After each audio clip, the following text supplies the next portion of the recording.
جاؤ گے، تم آزمائے جاؤ گے۔ کبھی مال میں کمی آئے گی، کبھی جان میں کمی آئے گی، کبھی اپنوں کی طرف سے، کبھی بیگانوں کی طرف سے۔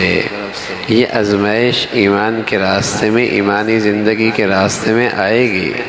ان یقولوا آمنا وہم لا یفتنون۔ ایک حق گو صاحب علم موت کے حاکم کے ظلم کی وجہ سے جب جیل ڈالا گیا تو اس کی والدہ نے کہا، یہ تو ہم سنتے تھے کہ چور جیل جاتا ہے، ڈاکو جیل جاتا ہے، قاتل جیل جاتا ہے، لیکن یہ کیسا ہے کہ تم حق اور اللہ کے دین کی بات اور پھر تم جیل میں جا رہے ہو؟ تو رسول اللہ صلی اللہ علیہ وسلم کے ساتھ یہ سلوک کیا گیا نا، آپ کو کئی سال تک آپ کے ساتھ بائیکاٹ کر کے ایک وادی کے اندر آپ کو قید کیا گیا۔ آپ سے بڑھ کر اللہ کا پیارا کون ہوگا، اور آپ سے بڑھ کر اللہ کا محبوب کون ہوگا؟ پھر حضرات صحابہ میں آپ دیکھیے نا کیسی کیسی آزمائش کی گھاٹیوں سے گزرے ہیں۔ وطن چھوڑنا پڑ رہا ہے، بنی بنائی منڈیاں چھوڑنی پڑ رہی ہیں، بنے بنائے گھر قربان کرنے پڑ رہے ہیں، اور گھر سے بے گھر ہو رہے ہیں۔ پھر حضرت خبیب دیکھیے نا، حضرت بلال دیکھیے نا، کتنے اللہ کے یہ پیارے بندے اور کیسی کیسی بڑی بڑی آزمائشوں سے گزرے ہیں۔ تو یہ ایمان کے راستے میں آزمائش آیا کرتی ہے۔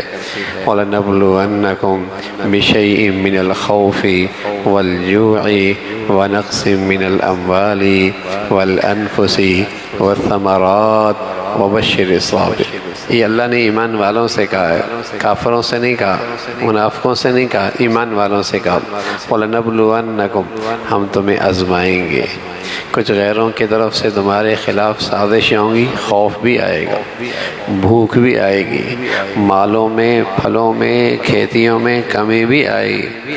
وَنَقْصٍ مِّنَ الْأَمْوَالِ وَالْأَنفُسِ وَالثَّمَرَاتِ وَبَشِّرِ الصَّابِرِينَ۔ لیکن جس نے صبر سے کام لیا، استقامت سے کام لیا، اے پیغمبر انہیں خوشخبری سنا دیے، انہیں خوشخبری سنا دیے کہ اللہ کے دین کے خاطر ہر تکلیف اور ہر خطرہ اور ہر آزمائش سب قابل قبول ہے، لیکن ایمانی زندگی سے دستبرداری یہ قبول نہیں۔ اسلامی زندگی سے دستبرداری، اللہ کے حکموں میں کوتاہی یہ تو برداشت نہیں۔ ایک صحابی، ان سے لوگوں نے ان کا بچہ بھی چھین لیا، اور ان کی اہلیہ بھی، لڑکی ماں جسے کہیں کہ ماں باپ نے اس کے لے گئے، اور اس کی ساری مکہ کی پونجی بھی راستے میں اس سے لوٹ لی گئی۔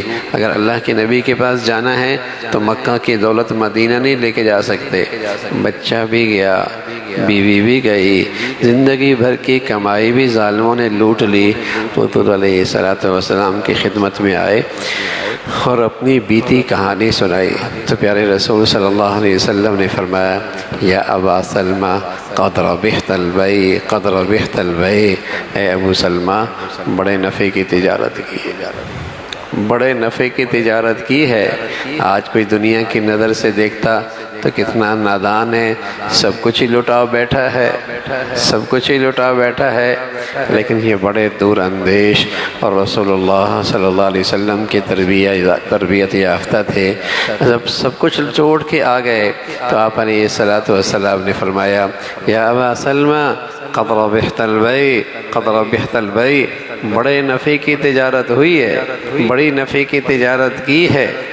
تو یہ ایمان کے راہ میں آزمائشیں فرمایا آئیں گی، اور یہ آزمائش پہلے مسلمانوں پر بھی گزری ہیں۔ اللہ جانتا ہے سچا کون ہے، جھوٹا کون ہے، سب اللہ جانتے ہیں، لیکن ظاہری لحاظ سے بھی اللہ رب العزت یہ سب کے سامنے واضح کرنا چاہتے ہیں، یہ ایمان کے دعوے میں سچا ہے، یہ ایمان کے دعوے میں جھوٹا ہے۔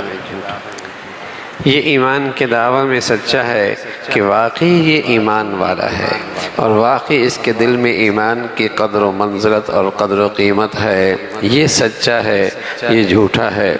باقی جو برائیاں کر رہے ہیں اور جو اللہ کے نام اللہ کے مقابلے میں مخالفت پہ کمر بستہ ہیں، کیا وہ یہ خیال کر رہے کہ وہ ہم سے کہیں نکل بھاگیں گے؟ ہم سے کہیں نکل بھاگیں گے؟ ساء ما یحکمون، یہ ان کا فیصلہ بہت غلط ہے، یہ ان کی تجویز انتہائی بیہودہ ہے۔ ام نجعل المسلمین کالمجرمین ما لکم کیف تحکمون، فرما بردار اور نافرمان کیا ہم دونوں کے ساتھ ایک سلوک کریں گے؟ نہ، ایسا نہیں ہوگا۔ ام حسب الذین یعملون السیئات، ام حسب الذین یعملون السیئات، کیا جو برائیاں کر رہے ہیں وہ ہم سے کہیں نکل بھاگیں گے؟ ایسا نہیں ہے، تو ایسا نہیں ہے۔ اللہ کا نافرمان دیر سویر اللہ کی طرف سے ہوتی ہے، ڈھیل ہوتی ہے، لیکن مجرم کو سزا ملتی ہے۔ ہاں توبہ کر لے، ہاں توبہ کر لے تو مہربان ذات کی طرف سے یہ پیغام ہے، ہم سب معاف فرما دیں گے۔ مہربان ذات کی طرف سے یہ وعدہ ہے، ساری ماضی کی خطائیں ہم معاف کر دیں گے، لیکن مجرم جرم کے ساتھ رکھتا ہے، اس کا ریئیکشن زندگی میں آئے گا، اس کا اثر موت پہ آئے گا، اس کا اثر اگلی زندگی پہ آئے گا۔ دونوں کے ساتھ سلوک اللہ کا ایک جیسا نہیں ہے۔ تو اللہ کریم کہہ رہے کہ جو شخص برائیاں کر رہے ہیں ان کا کیا یہ خیال ہے کہ وہ ہم سے کہیں نکل بھاگیں گے؟ ساء ما یحکمون، بہت بری تجویز ہے ان کی، بہت بیہودہ تجویز ہے۔ اللہ رب العزت ظالم کے ظلم سے بے خبر نہیں ہے، سب کچھ دیکھ رہے ہیں، ڈھیل دے رکھی ہے۔ اللہ رب العزت اپنی فرما برداری کی زندگی اور اسی پر خاتمہ نصیب فرمائے۔ الحمدللہ رب العالمین والصلاة والسلام علی سیدنا محمد وعلى آلہ واصحابہ اجمعین۔ اللہم لک الحمد کلہ ولک الشکر کلہ، اللہم لک الحمد کلہ ولک الشکر کلہ، نستغفر اللہ ونتوب الیک۔